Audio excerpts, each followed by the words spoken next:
Hello there everyone. Today I want to show you how to make these Celtic style Kumihimo earrings, and this is what mine looks like.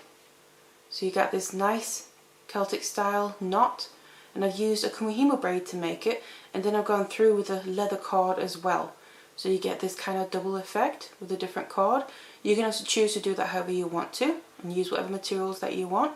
Then I've attached them inside a Kumihimo end and then onto my earring findings there. So you have some really nice and lightweight as well, because it's all cord, so they're really nice and lightweight. Some really cute earrings here that are kind of Celtic inspired. So if you want to learn how to make these, then keep watching. So it's these materials here that I'm going to use to make the earrings. Now I have two different types of cord here. The first one is a 1mm satin cord, and it's this, just a nice silver colour.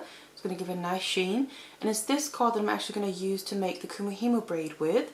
Now the other cord here is a 2mm leather cord, and I'm just working with this kind of purpley burgundy colour. I think it will go nicely with the silver colour and the satin cord. You can obviously choose to use whatever types and kinds and colours of cords that you want to as well. So here I have my Kumihimo ends. I'm going to use these to finish off the knot and all the cords at the ends, and then to attach to my earring findings. These specific ones are 8mm in the diameter. So that's the ones that are going to fit perfectly for the materials that I'm using. So remember, if you're using different types of cord and thicknesses, you might need to change up the size of your Kumihimo ends. And then I have two jump rings, one for each earring. And then finally, also my earring findings that I'm going to attach them onto. And then most important of all, we've got to remember that we need to use our Kumihimo disc as well. And I'm just using a round one to make this braid. So let's get it all together and let's get started. So the length of cord that we'll need is 4 lengths of my 1mm satin cord here, and these are about 70cm each. Then what I've done is put them all together at the end and then just tied a regular overhand knot, because we're going to use that to put down through the disc. So this is then how you want to add all your lengths of cord onto your disc. So I put the very knot that I made right at the end of my cords there down through the centre, the hole in the disc, then that's coming out towards the back, and then I distributed my 4 cords, one on each side around the top dot and one on each side around the bottom dot. So there's a simple setup just like this. So once you then set your cords up here, we need to start making the braid, and this is actually a version of the hollow braid, but we're just using far less cords than what you would usually do. So it works the exact same principle though, but what you're going to do is take your top left one, jump across the one to the right, so come across all the way around your disc, and then land right in the slot right before your next pair down at the bottom here. Then you want to grab your very next cord, so the one on the right side of the bottom dot there, in between all, so the middle one of the 3 down here in this case, jump over the next one on the other side of the dot, and all the way up to the left side of the top dot there, so the empty slot that we freed up when we moved the very first cord. So that's one way around, and then we need to come back the other way here. So I take my right one from the top, go in the opposite direction around the disc, jump over the one on the other side of the disc there, on the other side of the dot, sorry, all the way down till you run into the very next cord on the bottom, place it right before that, grab the very next one that's right before the dot on the bottom, and then move on in the same direction, jump over the next cord, all the way back to the top, and then you put it in that space that you freed up with the first one removed in this direction. So now your top cords are again placed around the dot there on the top, but the bottom ones you have a big gap here, so all we need to do is move these back in close to the dot, so just one slot in towards the dot there. So we're back now in the original starting position. And that is basically all there is to the braid, so you want to just keep repeating this over and over. That was one full go around, so do it again. I take my top left one, jump over the right one around this direction on the disc, place it before the very next one you run into, grab the very next cord to the middle out of the 3 here on the bottom, keep going in the same direction, and fill in the slot on the top that we freed up, taking the first cord, then grab the right one around the top dot, go in the opposite direction of the disc, place it before the next cord you run into, grab the very next cord, jump over your next one, and then place it in the empty slot on the top that we freed when we moved the very first cord. The top ones are in position. We need to move the bottom ones one slot inwards towards the disc, so they're also back where they started. And that's all there is to it. You want to keep doing this. Now in this case, I'm just holding this with my fingers, but what I do recommend is that you use some kind of weight for this. It's going to really help pull the braid through the disc there and also make it more even. I just don't really have space for doing that here, but I would recommend using a weight with this braid. So keep doing this until you used up all your lengths of cord. So when you then kept making a braid here, you got a long length until you've used up pretty much all your cord. Then what we just need to do is take this off the disc here so we can then start working with it. So just release the cord from the disc and then keep hold of them so it doesn't come undone or unravel. Then we just tie a regular overhand knot right at the end here to keep it from unraveling while we then continue working with it. Just a regular knot to basically seal off the end temporarily. So there we go. Now done with the disc. So here we have our long braid, and it has a really nice effect to it. So where we used the hollow braid technique to make it, but just by using only the 4 cords that we used to make the braid here, it gives a completely different look than what using more cords would do to create the similar technique of a braid. So we kind of have this thin little rope with a nice effect going across, and it has a nice thickness for what we want because it's going to match the leather cord nicely as well. So what I'm going to do is use this long length and just start working with this. I'm not going to cut it off yet because to have minimum wastage you can maybe get as many out of it as you want to. I'm going to just start working from one end of this braid that we created and then start making the very first knot that we need to do. So we start working with that, and then when we made one we can cut off the excess and then use the rest of that to make the next one. So that's how I'm going to do it without having too much wastage. So now that we have the full length of our braid done here and I've taken it off the disc, it's this full length that I'm going to use to make both earrings, so both of the knots there. So you're just saving more by just using it in one long length instead of making 2 separate braids, and it makes it a bit easier as well, time saving. So we need to start making this knot now, and I'm going to start from towards one end there and work with the longer end to make the knot. So just leave a little bit of a tail first off up towards the end of the braid, and then we need to start making one side first. So come around from the left here over towards the right, take this and loop it back around behind the short tail, and we're just working kind of large now because we can always tighten it up afterwards, go back over it. So this is now going behind the short tail, coming back downwards again, and then we take this and it's again, we're making then the bottom loop in this case, and it's going behind the first loop that we made. It's going to sit something like that, but then this time the long tail goes in front of the short tail that we have there over towards the other side. So it's just a matter of keeping hold of it as we're doing this. So these are the first 2 loops. For the last one, the braid is pointing in the right direction here, and then this is where we need to start weaving it in and out. It's also going to fasten it into place and make it more secure, so we don't have to keep holding it here. So I'm going to go to the other end of my braid. It's going to make it a little bit easier, because what we need to do is come, this is the bottom loop that we just made. We need to come up through the gap there on the bottom of that bottom loop before we run into the side of the other loop, because we need to go down through there. So that gap where the 2 loops are crossing over each other, so we're actually going through both loops there. Pull it all the way through. Like I said, it doesn't matter how tight or loose it is at the moment, because we'll be correcting that. Just try and keep the basic shape. You can see it's starting to look like something, but then we just need to go back to the end again and come up through the other gap in the side loop, the very first loop that we made.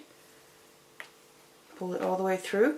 So you can see we made that 3rd loop over here, and then we come up from the bottom through the bottom of the middle loop, then go down through that point where the 2 first loops that we made are crossing over, so that gap in the middle, got down through that, and then up through the last open gap in the side loop there. And this comes back up towards the top, which is then the same as the other side where we have the short tail. So this is basically the knot. And then now this is where we want to spend a bit of time on tightening this up to look exactly how we want it to. So all you do is go from one end. So if you can start from the short tail there, I'm going to start with that first loop that we made. You can pull that tighter by pulling out the next loop. Just do a bit at a time, work your way through, and then go to the next loop and pull the one you just opened up tighter, and then go up to the long tail here that we can then pull tight, so the last loop there becomes tighter as well. And you just keep doing that until you get to the point so it looks exactly how you want it to look. So basically it has the size and the proportions that you think look nice, however large or small, and however tight you want it as well. So I'm going to tighten the first one a bit more here, because I want it to be fairly small and tight, but at the same time not too tight, because we've got to remember we're going through this with the second cord, so the leather cord there, to add extra detail in it. And also obviously it's an earring, so I don't want it to be too large, but I still want it to be nice and open so we can actually see the knot and what's going on. So just a little bit more here. Readjust it so it all looks pretty much the same sizes in all the loops, proportion wise. And bring this one up a bit. So something a bit like this.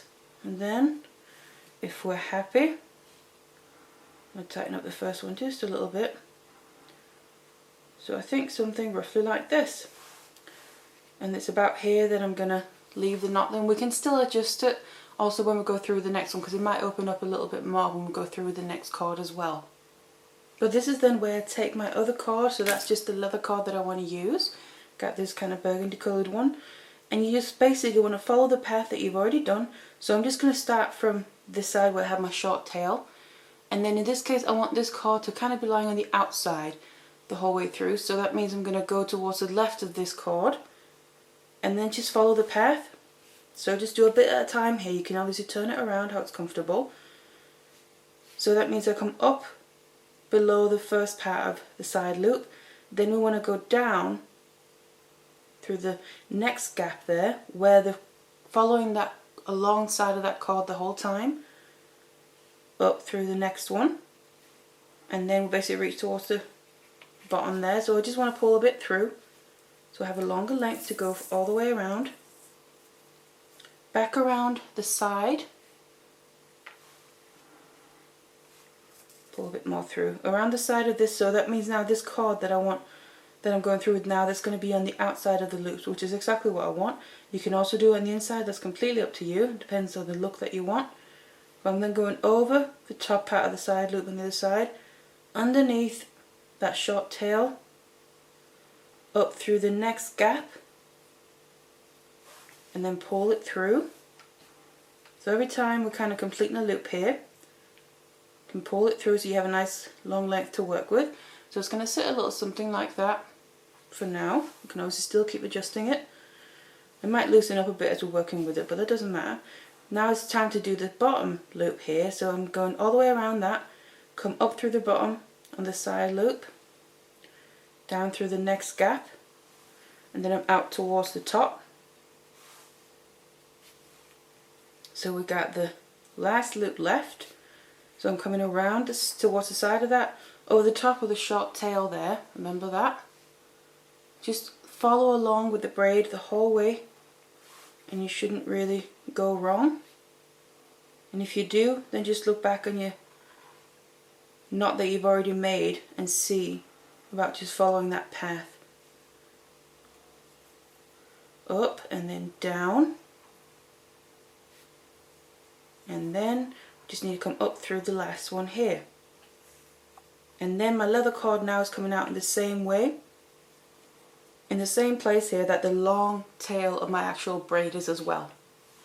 So that's the basics of it, really how you do the knot, and then just add in the extra cord there, whether you want that on the outside or inside.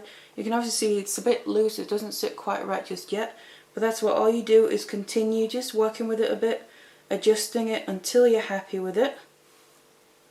And the reason that I kind of just work with this long length of cord, the leather cord. I'm not actually cutting off a length and then putting it through, because you're probably not going to know exactly how much you're going to need. And if you do it this way, I'm just working with the full length that I have. That way I'm going to waste a lot less than if I cut some off. So that's just why I'm doing that. You can cut off a shorter length if you want to. Completely up to you. So you just want to keep working with it until your leather cord there sits nice and tight right around the braid. And obviously this is where you can have a look as well, because we now put that second cord through. You can see how it looks proportion wise. If you need to maybe open up the knot a bit more if it's become a bit too tight, or also if the other way around you need to close it up. You just want to do that now, work with it a little bit until you're happy with just the way that it looks. Now that I'm happy with how it looks here and I like the proportions of the knot, then what I want to do is just get a little bit of glue out here. So I'm just going to get my E6000 out, because obviously it can still move around a little bit, and also we need to use this anyway to finish off the piece to be able to make it into what we're going to attach to the earring finding. So what I'm going to do is just get a little bit of my glue onto a toothpick here, and then I want to kind of make sure to keep hold of my piece so the knot itself doesn't move out of proportion that I'm happy with now. And to make sure that it stays like this while we continue working with it, I want to put a little bit of glue up here where it's going to come together anyway. So on the one side, just around here, this is mainly for the purpose of keeping it in place, but then also it helps finish off the braid as well. Because what we're going to have to do is cut off the excess, and obviously when we do that through the braid can start coming undone. But by then just gluing here, and then we're going to cut where we glued it, we're going to make sure the braid is not going to start coming undone when we cut it down. Because obviously we just need the length we need where we're going to attach the Kumihimo end so it doesn't become too long as well. So just put a little bit of glue here, put the braid and the leather cord there together so they stay in place on both sides, and then it's going to sit a little something like that. So decide where you want that place to be that's going to be attached within the Kumihimo end. So once you let this dry for a bit, we can then go through and cut off the excess and then just finish it off. So I now let the glue sit for a bit there, and it's a bit more tacky, so it's holding better hold of the cords. What I've done as well is I've taken the two cords, so the braid and the cord from one side, and then just overlapped them with the ones from the other side, because that's how they're going to sit inside of the Kumihimo end. Because if we sat them next to each other, they wouldn't be able to fit inside of there, because this is round and that will then be flat and wide. So we just need them to kind of be laid and bulked up on top of each other instead. They'll fit better inside the Kumihimo end. So then what I'm doing now is I'm just going to get a scissor out, because I want to then trim this down. And when I'm doing this, the cords are probably going to still kind of spring open, but that's fine. You want to figure out where it is you then want them to sit inside your Kumihimo end, so you have enough length left that's going to fit inside of the Kumihimo end still. So imagine that. But also obviously we don't want to leave too long a length either. So just cut them down, the excess cord and braid. And what you can always do is rather cut it a bit longer than too short, because you can always trim it down a bit more. But there we go, trim them down. And then you want to make sure that the cords, the braid and the cord from the one side overlaps on top of the other one.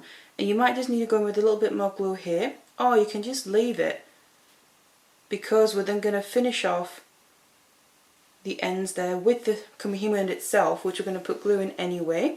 So that's going to also help hold it in place. So get your Kumihimo end out there, and then what we'll need to do is put a bit of glue inside the Kumihimo end as well. So just take the same glue on your toothpick. We just need a bit to coat up the sides really of that Kumihimo end inside of it, because then that's going to grab on and bond to the top of our piece there. So just get it inside, make sure you distribute it nicely all the way around the sides and down to the bottom as well.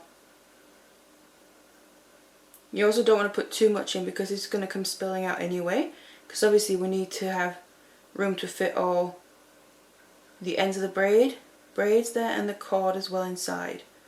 So just put an okay amount coating up the sides, And then I'm going to grab the piece, and we're not just basically need to push this down on top of all the ends here. So make sure to tuck them all inside of there. Flip it around if you need to. Make sure you catch all of the ends and you don't miss one out or something. And just press down more and more. Make sure they get right in that Kumihimo end. If you need to adjust anything, do it now while you still can, because once the glue dries, obviously, that's it. The piece will be finished the way it is then. So just keep pressing this down until you feel that the ends of the cord are all the way as far in as it'll go, basically. And then you just want to leave this to dry. Again, with the glue, let it dry till completely dry, and then obviously all that's left to do is attach this Kumihimo end onto your findings, your earring findings there. One thing to just bear in mind is the loop on top here. You want to just make sure it's either pointing, so the loop is forwards and backwards, or to the side. That all depends on what findings, earring findings that you're using. So you'll just have to look at that, but I'll obviously be using jump rings as well. So leave this to dry, and you obviously want to make your other one as well. You can always, in the second one, you can measure against this so they become as similar in the same size as possible. But then once you've done this and made the other one as well, we just need to finish off the tops we're adding in the findings. So now that I've done both of my earrings here, I let the glue dry and then attach them onto my earring findings. Then I have my finished pair of earrings. So with the Celtic knot design inspired there, and then also with your Kumihimo braid inside of it. So that's what they look like. In my case, these ones, just with the materials that I've used, you can obviously change that up to suit whatever style you want them to be. So I really hope you enjoyed this tutorial. They're fairly simple earrings to make with a Kumihimo braid here as well. And thank you very much for watching. Hello there everyone. Today I want to show you how to make this basic Kumihimo bracelet but incorporating chain into the design. And this is what it looks like. So this is just a basic 8-strand Kumihimo braid, but I've replaced some of the cords with chain. This is quite a fine chain. So this is the effect that you can get. I think it's quite nice on its own. So you get a nice pattern on it, and then that chain just gives an extra twist to it than a regular braid. So you can obviously use it like